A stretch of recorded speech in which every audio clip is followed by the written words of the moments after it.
दंड प्रक्रिया संहिता का अध्याय 24 जांचों तथा विचारणों के बारे में साधारण उपबंध। धारा 300 एक बार दोष सिद्ध या दोष मुक्त किए गए व्यक्ति का उसी अपराध के लिए विचारण न किया जाना। किसी व्यक्ति का किसी अपराध के लिए सक्षम अधिकारिकता वाले न्यायालय द्वारा एक बार विचारण किया जा चुका है और जो ऐसे अपराध के लिए दोष सिद्ध या दोष मुक्त किया जा चुका है, वह जब तक ऐसी दोष सिद्धि या दोष मुक्ति प्रवृत्त रहती हैं तब तक न तो उसी अपराध के लिए विचारण का भागी होगा, न उन्हीं तथ्यों पर किसी ऐसे अन्य अपराध के लिए विचारण का भागी होगा जिसके विरुद्ध लगाए गए आरोप से भिन्न आरोप धारा 221 की उपधारा 1 के अधीन लगाया जा सकता था, जिसके लिए वह उसी उपधारा 2 के अधीन दोष सिद्ध किया जा सकता था। किसी अपराध के लिए दोष मुक्त या दोष सिद्ध किए गए किसी व्यक्ति का विचारण तत्पश्चात राज्य सरकार की सम्मति से किसी ऐसे भिन्न अपराध के लिए किया जा सकता है जिसके लिए पूर्वगामी विचारण के लिए मैं उसके विरुद्ध धारा 220 की उपधारा 1 के अधीन पृथक आरोप लगाया जा सकता था। जो व्यक्ति किसी ऐसे कार्य से बनने वाले किसी अपराध के लिए दोष सिद्ध किया गया है जो ऐसे परिणाम पैदा करता है जो उस कार्य से मिलकर उस अपराध से जिसके लिए वह दोष सिद्ध हुआ भिन्न कोई अपराध बनाते हैं, उसका ऐसे अंतिम वर्णित अपराध के लिए तत्पश्चात विचारण किया जा सकता है यदि उस समय जब वह दोष सिद्ध किया गया था वे परिणाम वे नहीं थे या उनका होना न्यायालय को ज्ञात नहीं था। जो व्यक्ति किसी कार्यों से बनने वाले किसी अपराध के लिए दोष मुक्त या दोष सिद्ध किया गया है, उस पर ऐसी दोष मुक्ति दोष सिद्धि के होने पर भी उन्हीं कार्यों से बनने वाले और उसके द्वारा किए गए किसी अन्य अपराध के लिए तत्पश्चात आरोप लगाया जा सकता है और उसका विचारण किया जा सकता है यदि वो न्यायालय जिसके द्वारा पहले उसका विचारण किया गया था उस अपराध के विचारण के लिए सक्षम नहीं था जिसके लिए बाद में उस पर आरोप लगाया जाता है। धारा 258 के अधीन उन्मोचित किए गए व्यक्ति का उसी अपराध के लिए पुनः विचारण उस न्यायालय की जिसके द्वारा वह उन्मोचित किया गया था अन्य किसी ऐसे न्यायालय की जिसमें प्रथम वर्णित न्यायालय अधीनस्थ हैं सम्मति के बिना नहीं किया जाएगा। इस धारा की कोई बात साधारण खंड अधिनियम 1897 की धारा 26 के या संहिता के धारा 188 के बंदों पर प्रभाव न डालेगा। परिवाद का खारिज किया जाना या अभिमुक्त का अनुमोचन इस धारा के प्रयोजन के लिए दोष मुक्ति नहीं है। का विचारण सेवक की हैसियत से में चोरी करने के आरोप पर किया जाता है और वह दोष मुक्त कर दिया जाता है। जब तक दोष मुक्ति प्रवृत्त रहे उस पर सेवक के रूप में चोरी के लिए या उन्हीं तथ्यों पर केवल चोरी के लिए या आपराधिक न्याय भंग के लिए बाद में आरोप नहीं लगाया जा सकता है। घोर आपत्ति कारित करने के लिए का विचारण किया जाता है, वह दोष सिद्ध किया जाता है, सत्य व्यक्ति तत्पश्चात मर जाता है। आपराधिक मानववध के लिए का पुनः विचारण किया जा सकेगा। ख के आपराधिक मानववध के लिए क पर सेशन न्यायालय के समक्ष आरोप लगाया जाता है और वह दोष सिद्ध किया जाता है। ख की हत्या के लिए का उन्हीं तथ्यों पर तत्पश्चात विचारण नहीं किया जा सकेगा। ख को स्वेच्छा से उपहति कारित करने के लिए क पर प्रथम वर्ग मजिस्ट्रेट द्वारा आरोप लगाया जाता है और वह दोष सिद्ध किया जाता है। ख को स्वेच्छा से घोर आपत्ति कारित करने के लिए का उन्हीं तथ्यों पर तत्पश्चात विचारण नहीं किया जा सकेगा जब तक कि मामला इस धारा की उपधारा 3 के अंदर न आए। ख के शरीर से संपत्ति की चोरी करने के लिए क पर द्वितीय वर्ग मजिस्ट्रेट द्वारा आरोप लगाया जाता है और वह दोष सिद्ध किया जाता है। उन्हीं तथ्यों पर तत्पश्चात क पर लूट का आरोप लगाया जा सकेगा, उसका विचारण किया जा सकेगा। क को लूटने के लिए क, ख और ग पर प्रथम वर्ग मजिस्ट्रेट द्वारा आरोप लगाया जाता है और वे दोष सिद्ध किए जाते हैं। डकैती के लिए उन्हीं तथ्यों पर तत्पश्चात क, ख, ग पर आरोप लगाया जा सकेगा और उनका विचारण किया जा सकेगा। धारा 301 लोक अभियोजक द्वारा हाजिरी। किसी मामले का बारसाधक लोक अभियोजक या सहायक लोक अभियोजक किसी न्यायालय में जिसमें वो मामला जांच, विवरण या अपील के अधीन है, किसी लिखित प्राधिकार के बिना हाजिर हो सकता है और अभिवचन कर सकता है। किसी ऐसे मामले में यदि कोई प्राइवेट व्यक्ति किसी न्यायालय में किसी को अभियोजित करने के लिए किसी प्लीडर को अनुदेश देता है, तो मामले का बारसाधक लोक अभियोजक या सहायक लोक अभियोजक अभियोजन का संचालन करेगा और ऐसे अनुदिष्ट प्लीडर उसमें लोक अभियोजक का सहायक लोक अभियोजक के निर्देश के अधीन कार्य करेगा और न्यायालय की अनुज्ञा से उस मामले में साक्ष्य की समाप्ति पर लिखित रूप में तर्क पेश कर सकेगा। अब धारा 302 अभियोजन का संचालन करने की अनुज्ञा। किसी मामले की जांच विचारण करने वाला कोई मजिस्ट्रेट निरीक्षक की पंक्ति से नीचे के पुलिस अधिकारी से भिन्न किसी भी व्यक्ति द्वारा अभियोजन के संचालित किए जाने की अनुज्ञा दे सकता है, किंतु महाधिवक्ता या सरकारी महाधिवक्ता या लोक अभियोजक या सहायक लोक अभियोजक से भिन्न कोई व्यक्ति ऐसी अनुज्ञा के बिना ऐसा करने का हकदार न होगा। परंतु यदि पुलिस के किसी अधिकारी ने उस अपराध के अन्वेषण में जिसके बारे में अभियुक्त का अभियोजन किया जा रहा है भाग लिया है, अभियोजन का संचालन करने की उसे अनुज्ञा न दी जाएगी। अभियोजन का संचालन करने वाला कोई व्यक्ति स्वयं या प्लीडर द्वारा ऐसा कर सकता है।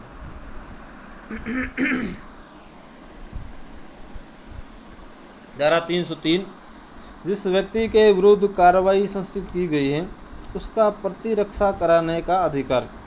जो व्यक्ति दंड न्यायालय के समक्ष अपराध के लिए अभियुक्त है या जिसके विरुद्ध इस संहिता के अधीन कार्यवाही संस्थित की गई है, उसका यह अधिकार होगा कि उसकी पसंद के प्लीडर द्वारा उसकी प्रतिरक्षा की जाए। धारा 304 कुछ मामलों में अभियुक्त को राज्य के व्यय पर विधिक सहायता। जहां सेशन न्यायालय के समक्ष किसी विचारण में अभियुक्त का प्रतिनिधित्व किसी प्लीडर द्वारा नहीं किया जाता है, जहां न्यायालय को यह प्रतीत होता है कि अभियुक्त के पास किसी प्लीडर को नियुक्त करने के लिए पर्याप्त साधन नहीं है, वह न्यायालय उसकी प्रतिरक्षा के लिए राज्य के व्यय पर प्लीडर उपलब्ध करेगा।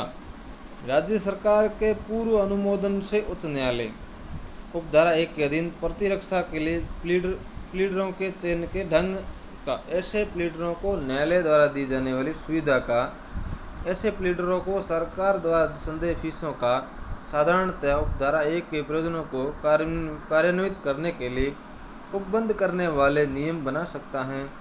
राज्य सरकार अधिसूचना द्वारा ये निर्देश दे सकती है कि उस तारीख से जो अधिसूचना में विनिर्दिष्ट की जाए उपधारा 1 और उपबंध राज्य के अन्य न्यायालयों के समक्ष किसी वर्ग के विचारणों के संबंध में वैसे ही लागू होंगे जैसे वैसे न्यायालय के समक्ष विचारणों के संबंध में लागू होते हैं। धारा 305 प्रक्रिया। जब नियम या रजिस्ट्रीकृत सोसाइटी अभियुक्त हैं, इस धारा के में निगम से कोई निगमित कंपनी या अन्य निगमित निकाय अभिप्रेरित है, उसके अंतर्गत सोसाइटी रजिस्ट्रीकरण अधिनियम 1860 के अधीन रजिस्ट्रीकृत सोसाइटी भी है। जहां कोई निगम किसी जांच या विचारण में अभियुक्त व्यक्ति या अभियुक्त व्यक्तियों में से एक हैं, वहां वह ऐसी जांच या विचारण के प्रयोजनार्थ एक प्रतिनिधित्व नियुक्त कर सकता है। ऐसी नियुक्ति निगम की मुद्रा के अधीन करना आवश्यक नहीं होगा। जहां निगम का कोई प्रतिनिधि हाजिर होता है, वहां इस संहिता की इस अपेक्षा का कोई बात अभियुक्त की हाजिरी में की जाएगी या अभियुक्त को पढ़कर सुनाई जाएगी या बताई जाएगी या समझाई जाएगी। इस अपेक्षा के रूप में अर्थ लगाया जाएगा कि वह बात प्रतिनिधि की हाजिरी में की जाएगी, प्रतिनिधि को पढ़कर सुनाई जाएगी या बताई जाएगी या समझाई जाएगी। किसी ऐसी अपेक्षा का अभियुक्त की परीक्षा की जाएगी, इस अपेक्षा के रूप में अर्थ लगाया जाएगा कि प्रतिनिधि की परीक्षा की जाएगी। जहां निगम का कोई प्रतिनिधि हाजिर नहीं होता है, वहां कोई ऐसी अपेक्षा जो उपधारा 3 में निर्दिष्ट है लागू नहीं होगी। जहां निगम के प्रबंध निदेशक द्वारा या किसी ऐसे व्यक्ति द्वारा, वह चाहे जिस नाम से पुकारा जाता हो, निगम के कार्यकलाप का प्रबंध करता है या प्रबंध करने वाला व्यक्ति में से एक है, हस्ताक्षर किया गया तात्पर्य इस भाव का लिखित कथन फाइल किया जाता है। कथन में नामित व्यक्ति को इस धारा के प्रयोजनों के लिए निगम के प्रतिनिधि के रूप में नियुक्त किया गया है। वहाँ न्यायालय जब तक इसके प्रतिकूल साबित नहीं किया जाता यह उपधारणा करेगा कि ऐसा व्यक्ति इस प्रकार नियुक्त किया गया है। यदि यह प्रश्न उठता है कि न्यायालय के समक्ष किसी जांच या विचारण में निगम के प्रतिनिधि के रूप में हाजिर होने वाले कोई व्यक्ति ऐसा प्रतिनिधि है या नहीं है, तो प्रश्न का अवधारण न्यायालय द्वारा किया जाएगा। धारा 306 सह अपराधी को समाधान। किसी ऐसे अपराध से जिससे यह धारा लागू होती है प्रत्यक्षता या परोक्ष रूप से संबद्ध या संसर्गित समझे जाने वाले किसी व्यक्ति का साक्ष्य अभिप्राप्त करने की दृष्टि से मुख्य न्यायिक मजिस्ट्रेट या महानगर मजिस्ट्रेट अपराध के अन्वेषण या जांच का विचारण के किसी प्रक्रम में अपराध की जांच या विचारण करने वाला प्रथम वर्ग मजिस्ट्रेट जांच या विचारण के किसी प्रक्रम में उस व्यक्ति को इस शर्त पर समाधान कर सकता है कि वह अपराध के संबंध में और इसके लिए किए जाने में चाहे कर्ता या दुप्रेरक के रूप में संबंध प्रत्येक अन्य व्यक्ति के संबंध में सब परिस्थितियाँ का जिसकी उसे जानकारी हो पूर्ण और सत्य प्रकट कर दे। यह धारा निम्नलिखित को लागू होती है। अन्यन सेशन न्यायालय द्वारा दंड विधि संशोधन अधिनियम 1952 के अधीन नियुक्त विशेष न्यायाधीश के न्यायालय द्वारा विचारणीय कोई अपराध ऐसे कारावास है जिसकी अवधि 7 वर्ष तक की हो या कठोर दंड के दंडनीय कोई अपराध प्रत्येक मजिस्ट्रेट जो उपधारा 1 के अधीन समाधान करता है ऐसा करने के अपने कारणों को अभिलिखित करेगा। यह अभिलिखित करेगा कि समाधान उस व्यक्ति द्वारा जिसको कि वह किया गया था स्वीकार कर लिया गया था या नहीं, और अभियुक्त द्वारा आवेदन किए जाने पर उसे अभिलेख की प्रतिलिपि निःशुल्क देगा। उपधारा 1 के अधीन समाधान स्वीकार करने वाले प्रत्येक व्यक्ति का अपराध का संज्ञान करने वाले मजिस्ट्रेट के न्यायालय में और पश्चातवर्ती विचारण में यदि कोई हो साक्षी के रूप में परीक्षा की जाएगी। प्रत्येक व्यक्ति को जब तक कि वह पहले से ही जमानत पर न हो विचारण खत्म होने तक अभिरक्षा में निरुद्ध रखा जाएगा। जहां किसी व्यक्ति ने उपधारा 1 के अधीन किया गया समाधान स्वीकार किया है उसकी उपधारा 4 के अधीन परीक्षा की जा चुकी है, वो अपराध का संज्ञान करने वाला मजिस्ट्रेट के मामले में अतिरिक्त जांच किए बिना मामले को यदि अपराध अन्य सेशन न्यायालय द्वारा विचारणीय है या यदि संज्ञान करने वाला मजिस्ट्रेट मुख्य न्यायिक मजिस्ट्रेट हैं तो उस न्यायालय को सुपुर्द कर देगा। यदि अपराध अन्य दंड विधि संशोधन अधिनियम 1952 के अधीन नियुक्त विशेष न्यायाधीशों के न्यायालय द्वारा विचारणीय है तो न्यायालय को सुपुर्द कर देगा। किसी अन्य दिशा में मामला मुख्य न्यायिक मजिस्ट्रेट के हवाले करेगा जो उसका विचारण स्वयं करेगा। धारा 307 समाधान का निर्देश देने की शक्ति। मामले की सुपुर्दगी के पश्चात किसी समय किंतु निर्णय दिए जाने से पूर्व वह न्यायालय जिस मामला सुपुर्द किया जाता है किसी ऐसे अपराध से प्रत्यक्षतः या परोक्ष रूप से संबंध या संसर्गित समझे जाने वाले किसी व्यक्ति का साक्षी विचारण में अभिप्राप्त करने की दृष्टि से उस व्यक्ति को उसी शर्त पर समाधान कर सकता है। धारा 308 क्षमा की शर्तों का पालन न करने वाले व्यक्ति का विचारण।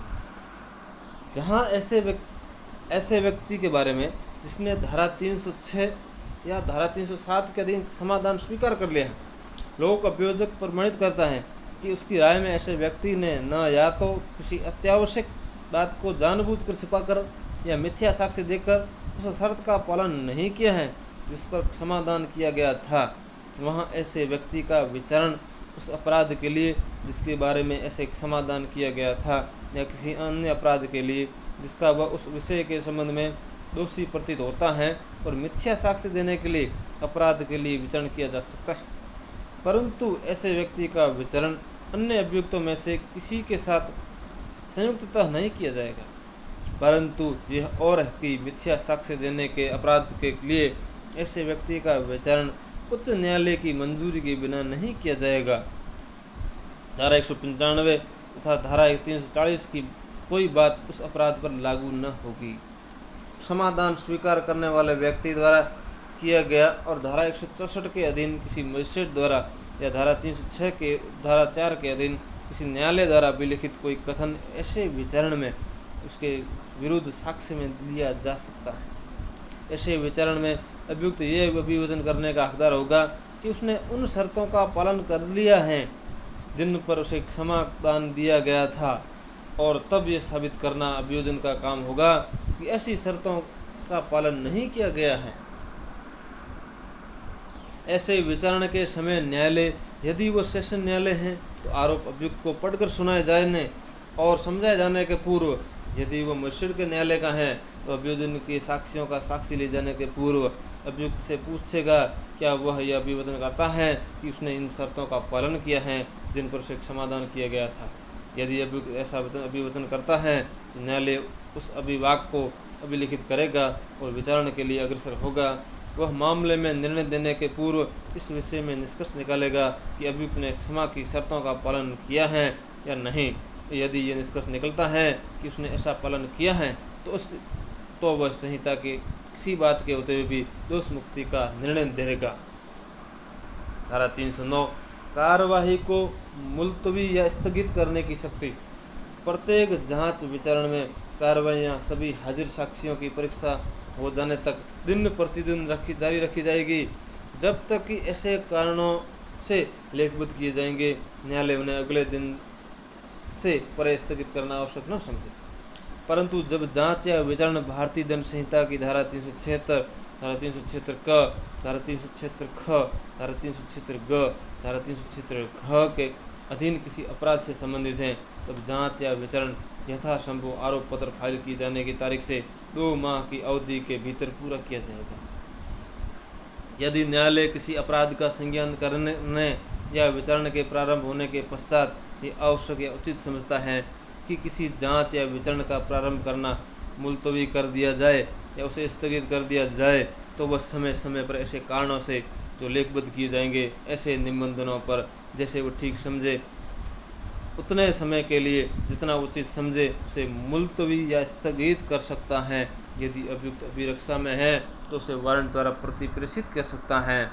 परंतु कोई मजिस्ट्रेट किसी अभियुक्त को इस धारा के अधीन एक समय में 15 दिन से अधिक की अवधि के लिए अभिरक्षा में प्रतिप्रेषित न करेगा, परंतु यह और कि वह साक्षी हाजिर हो तब उसकी परीक्षा के लिए बिना स्थगित या मुलतवी करने की मंजूरी विशेष कारणों के बिना तो लेखबद्ध किए जाएंगे नहीं दी जाएगी। परंतु यह भी कोई एक स्थगन केवल इस प्रयोजन के लिए नहीं मंजूर किया जाएगा कि वह अभियुक्त व्यक्ति को उस पर अधिरोपित किए जाने के लिए प्रस्थापित दंडादेश के विरुद्ध हेतु दर्शित करने में समर्थ बनाए। परंतु यह भी कोई भी स्थगन किसी पक्षकार के अनुरोध पर तभी मंजूर किया जाएगा जब परिस्थितियां उस पक्षकार के नियंत्रण से परे हो। यह तथ्य है कि पक्षकार का प्लीडर किसी अन्य न्यायालय में व्यस्त है स्थगन के लिए आधार नहीं होगा। जहां साक्षी न्यायालय में हाजिर हैं किंतु पक्षकार या उसका प्लीडर हाजिर नहीं है, या पक्षकार या उसका प्लीडर न्यायालय में हाजिर तो हैं किंतु साक्षी को की परीक्षा या प्रति परीक्षा करने के लिए तैयार नहीं है, वहाँ यदि न्यायालय ठीक समझता है तो वह साक्षी का कथन अभिलिखित कर सकेगा, ऐसे आदेश पारित कर सकेगा जो यथास्थिति साक्षी की मुख्य परीक्षा या प्रति परीक्षा से छूट देने के लिए ठीक समझे।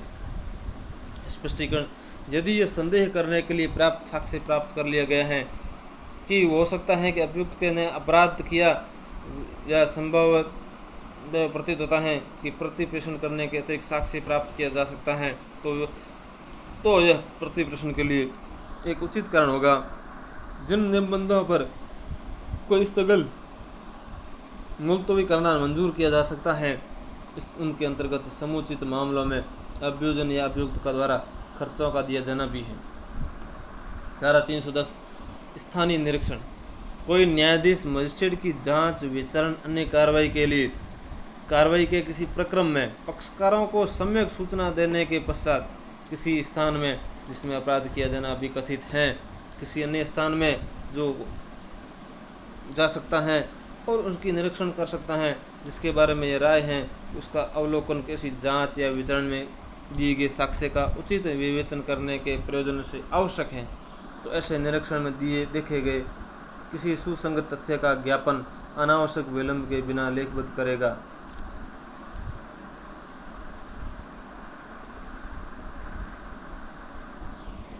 ऐसे ज्ञापन के मामले में अभिलेख का भाग होगा। यदि अभ्युदन परिवादी या अभियुक्त या मामले का अन्य कोई पक्षकार ऐसा चाहे तो उसे ज्ञापन की प्रतिलिपि निःशुल्क दी जाएगी।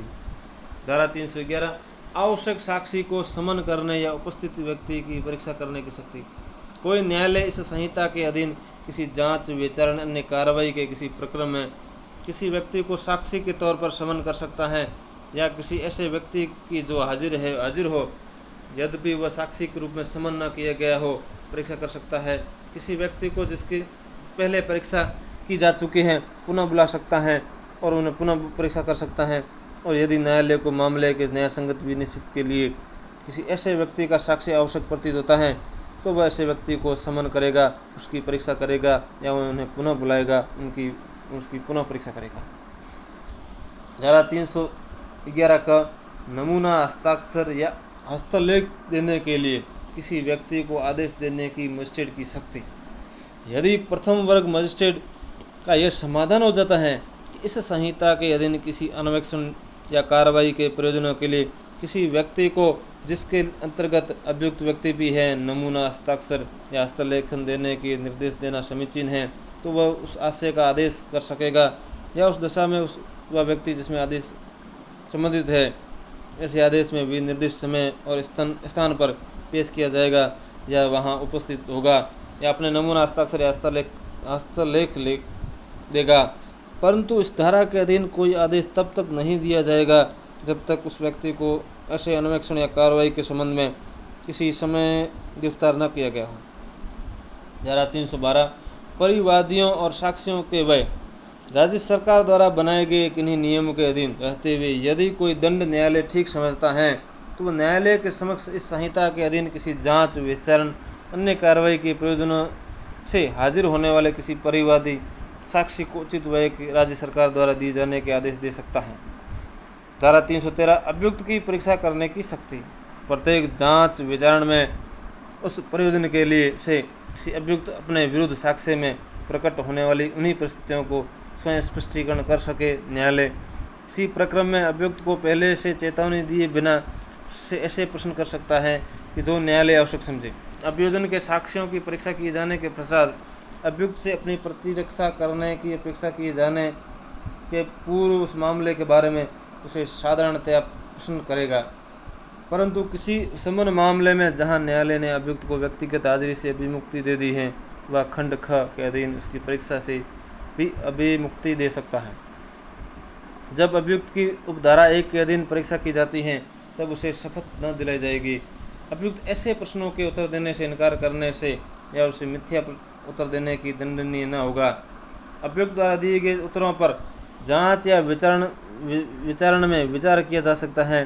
किसी अन्य ऐसे अपराध की जिसका उसके द्वारा किया जाना दर्शाने की उस उत्तरों की प्रवृत्ति हो, किसी अन्य जांच या विचारण में ऐसे उत्तरों को उसके पक्ष में या उसके विरुद्ध साक्ष्य के तौर पर रखा जा सकता है। न्यायालय ऐसे सुसंगत प्रश्न तैयार करने में जो अभियुक्त से पूछे जाने हैं अभियोजन और प्रतिरक्षा काउंसिल की सहायता ले सकेगा। न्यायालय इस धारा के पर्याप्त अनुपालन के रूप में अभियुक्त द्वारा लिखित कथन फाइल किए जाने की अनुज्ञा दे सकेगा। धारा 314 मौखिक बहस और बहस का ज्ञापन। कार्यवाही का कोई पक्षकार अपने साक्ष्य की समाप्ति के पश्चात यथाशक्य शीघ्र संक्षिप्त मौखिक बहस कर सकता है। अपनी मौखिक बहस यदि कोई हो पूरी करने के पूर्व न्यायालय एक ज्ञापन दे सकता है जिससे उसमें पक्ष के समर्थन में तर्क संक्षेप में और सुभिन्न शीर्षकों में दिए जाएंगे। ऐसा प्रत्येक ज्ञापन अभिलेख का भाग होगा। ऐसे प्रत्येक ज्ञापन की एक प्रतिलिपि उसी समय विरोधी पक्षकार को दी जाएगी। कार्रवाई का कोई स्थगन लिखित बहस फाइल करने के प्रयोजनों के लिए तब तक नहीं दिया जाएगा जब तक न्यायालय ऐसे कारणों से जो लेखबद्ध किए जाएंगे ऐसा स्थगन मंजूर करना आवश्यक न समझे। यदि न्यायालय की राय है कि मौखिक बहस संक्षिप्त या सुसंगत नहीं है तो वह ऐसी बहसों का विनियमित कर सकता है।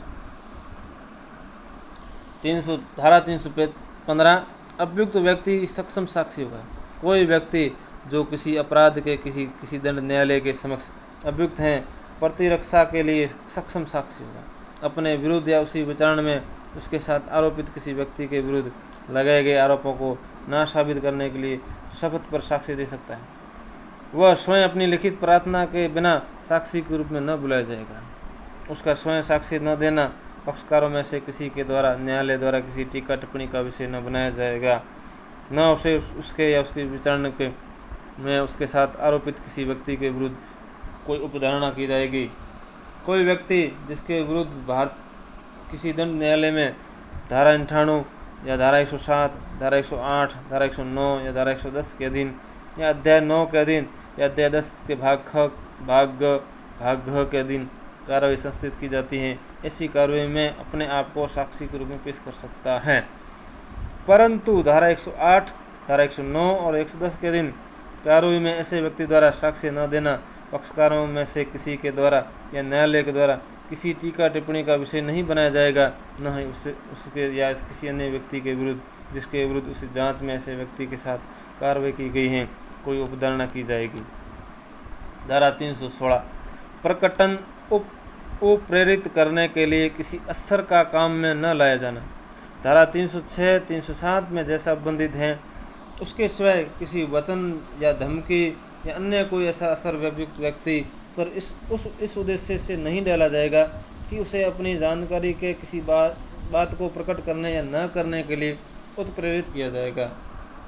कुछ मामलों में अभियुक्त की अनुपस्थिति में जांच विचारण की जाने की उपबंध। इस संहिता के अधीन जांच या विचारण के किसी प्रक्रम में यदि न्यायाधीश या मजिस्ट्रेट उन कारणों से जो निम्नलिखित की जाएंगे समाधान हो जाता है कि न्यायालय के समक्ष अभियुक्त की व्यक्तिगत हाजिरी न्याय के हित में आवश्यक नहीं है, तो अभियुक्त न्यायालय की कार्रवाई में बार बार विघ्न डालता है, तो ऐसे अभियुक्त के प्रतिनिधित्व प्लीडर द्वारा की जाने की दशा में वह न्यायाधीश या मजिस्ट्रेट उसकी हाजिरी से उसे अभिमुक्ति दे सकता है।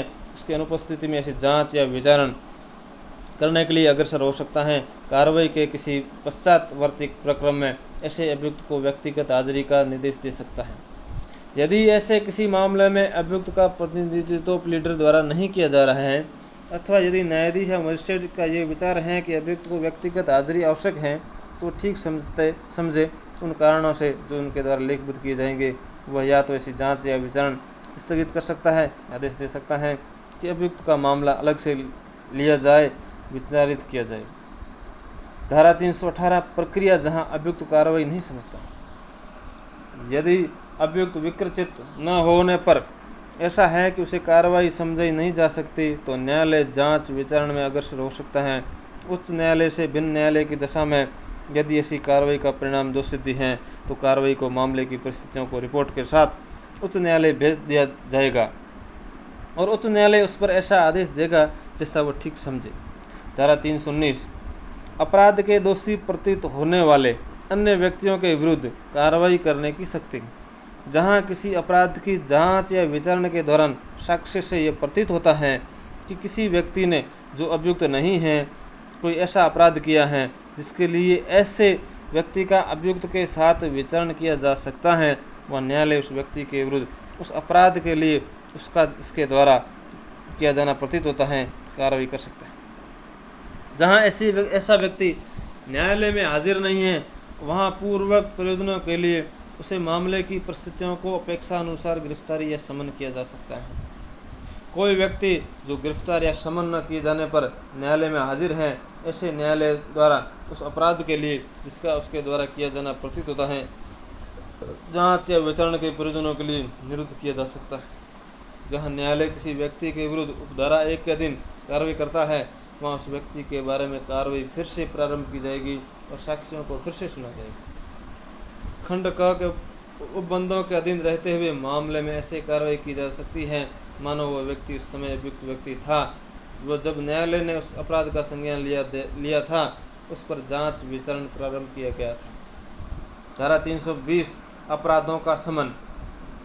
नीचे दी गई सारणी के प्रथम 2 स्तंभों में विनिर्दिष्ट भारतीय दंड संहिता 1860 की धाराओं के अधीन दंडनीय अपराधों का समन सारणी के तृतीय स्तंभ में उल्लिखित व्यक्तियों द्वारा किया जा सकता है।